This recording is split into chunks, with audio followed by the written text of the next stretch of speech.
Hello అండి. Welcome back to our channel. ముందుగా మన ఛానల్‌లో ఒక్క బ్యాటర్ తోటి 2 రెసిపీస్ అయితే ప్రిపేర్ చేసుకుందాం.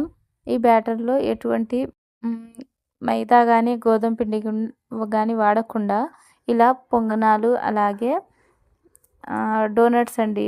షాలో ఫ్రైలో చేసిన డోనట్స్ కూడా ప్రిపేర్ చేసుకోవచ్చు. ఫస్ట్ ప్రాసెస్‌లోకి వెళ్ళిపోదాము.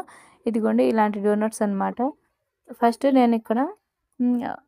ఒక చిన్న టీ కప్ గ్లాస్‌తో మెజర్‌మెంట్ చేస్తున్నాను. నేనిక్కడ 4 గ్లాసుల బొరుగులనైతే తీసుకున్నాను.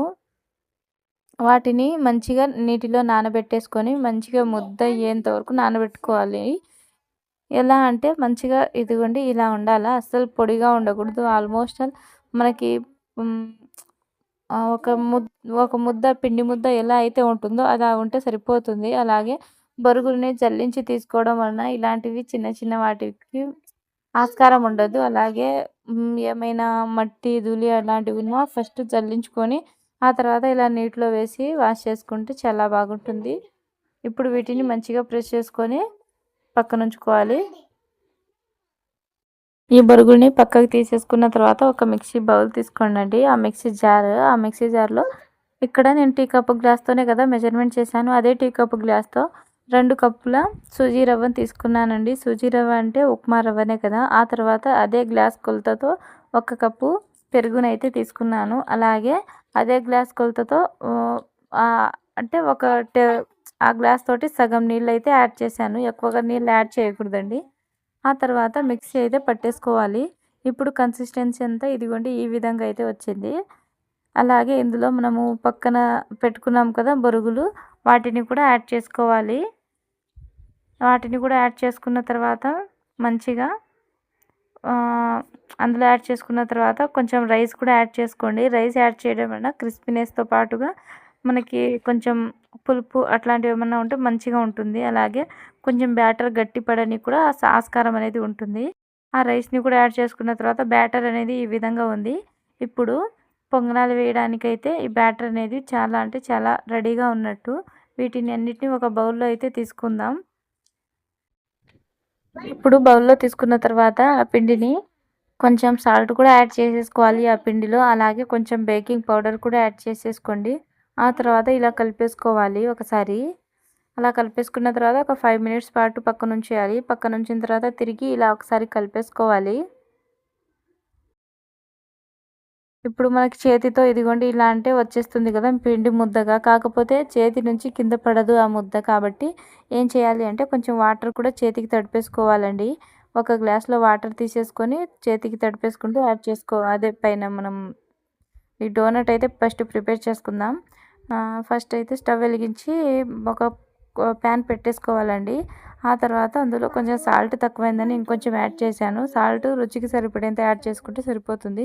ఆ తర్వాత ప్యాన్ పైన ప్యాన్ ఒక 5 మినిట్స్ పాటు బాగా హీట్ ఎక్కిన తర్వాత ఆయిల్ అయితే యాడ్ చేసేసుకోవాలి. ఆయిల్ కూడా ఆయిల్ యాడ్ చేసిన తర్వాత ఆయిల్‌ని మంచిగా స్ప్రెడ్ చేసుకోవాలి ఈవెన్‌గా. నేనిక్కడ ఒక ఆనియన్‌తో స్ప్రెడ్ చేసుకున్నాను. అలా స్ప్రెడ్ చేసుకున్న తర్వాత ఇప్పుడు చెప్పాను కదా ప్రాసెస్. ఈ డోనట్ మనకి చేతి నుంచి కిందికి పడాలంటే ఏం చేయాలనేసి. ఇదిగోండి ఇలా వాటర్ చేతికి అద్దేసుకుంటూ ఇలా పైనుంచి కూడా ఒకసారి వాటర్‌ని అద్దుకుంటూ ఇలా హోల్ అయితే పెట్టేసుకోవాలి. మనం గారెలు ప్రిపేర్ చేస్తాం కదా! అదే విధంగా. నిజానికి దీన్ని డీప్ ఫ్రైలో చేస్తే గారెలే అయితాయి. ఇంకా లేదు మేము ఆయిల్ ఎక్కువగా తినకూడదు అనుకుంటే గనుక ఈ విధంగా ప్రాసెస్ చేసేయండి. ఆ తర్వాత ఇదిగోండి ఇలా ఒక మూత అనేది పెట్టేయాలి. మూత పెట్టిన తర్వాత చూస్తే గనక మంచిగా ఊడుతుంది. ఈజీగా ఆయిల్‌లోనే మంచిగా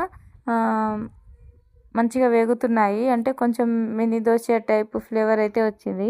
ఎంతమందికి దోస ఫ్లేవరో ఇష్టం ఉన్న వాళ్ళు ఎవరైనా సరే ఈ డోనట్‌లని అయితే ప్రిపేర్ చేసుకోవచ్చు. నిజానికి ఈ డోనట్ కొంచెం స్పెషల్ అండి. ఎందుకంటే ఇది కొంచెం మరమరాలతో చేస్తాం కదా బొరుగులతోటి అందుకనేసి. వీటిని ఒక్కొక్కటిగా ఇలా ఊడపీకేసి తిరిగి ఇలా టర్న్ చేసుకుంటూ ఉండాలి. ఇప్పుడు ఈ డోనట్స్ అనేవి అయిపోయినట్టేనండి. ఈ డోనట్స్‌ని ఇప్పుడు మనం టర్న్ చేసుకున్న తర్వాత ఇంకొకసారి ఒక 5 మినిట్స్ పాటు ప్లేట్‌లో అయితే ఉంచేసుకోవాలి. అదేనండి ప్యాన్ పైన. ఆ తర్వాత తీసి ప్లేట్‌లో పెట్టేసుకుంటే సరిపోతుంది. ఈ డోనట్స్‌ని మనము ఆనియన్ పచ్చడి ఉంటుంది కదా, అంటే ఏమంటారో తెలీదు, ఉల్లిగడ్డల పచ్చడి అని అంటారు కదా, దాంతో బాగుంటుంది. ఆ తర్వాత స్టవ్ వెలిగించి, ఇప్పుడు వేరే రెసిపీ అండి, అదే బ్యాటర్తో స్టవ్ వెలిగించుకొని కడాయి పెట్టేసుకొని ఆయిల్ అయితే యాడ్ చేసేసుకోవాలి. ఆ తర్వాత పొంగనాల్లాగా రెడీ చేసుకుంటే సరిపోతుందండి. అదేనండి, బొండాలలాగా అయిపోతుంది. మొత్తానికి సుజీ రవ్వతో చేసాం కాబట్టి ఆయిల్ కూడా పీల్చుకోదు, చాలా బాగుంటుంది. ఇవి ఇక్కడ ఒక సైడ్ అయితే ఫస్ట్ వారైతే వేసాను, అవి ఇంకా వేగలేదనేసి నేను ఇక్కడ మీడియం ఫ్లేమ్లోనే పెట్టుకోవడం జరిగింది. మీకు వీలైతే ఆల్మోస్ట్ ఆల్ మీడియం ఫ్లేమ్లోనే పెట్టుకోండి, టైం లేకపోతేనే హై ఫ్లేమ్లో పెట్టుకోండి. సిమ్లో అయితే అస్సలు పెట్టకూడదండి, సిమ్లో పెడితే కనుక ఆయిల్ ఎక్కువగా పీల్చేస్తుంది. అందుకనేసి మీడియం ఫ్లేమ్లోనే పెట్టండి, మీడియం ఫ్లేమ్లో కరెక్ట్ ఫ్లేమ్ అన్నట్టు. ఆ తర్వాత ఇక మిగతావి కూడా టర్న్ చేసుకుంటున్నాను. దానికి పొంగనాలని చిన్న చిన్న సైజులో చేసుకుంటే అవి బాగా పొంగుతాయి కాబట్టి ఆటోమేటిక్గా ఈ సైజులోకి అయితే వచ్చేస్తుంది.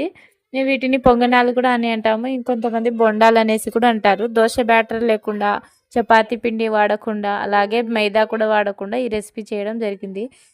మీకు ఈ రెసిపీ ఎలా వచ్చిందో కామెంట్ సెక్షన్లో తప్పకుండా కామెంట్ చేసి చెప్పండి. అలాగే stay tune guys, please subscribe to our channel.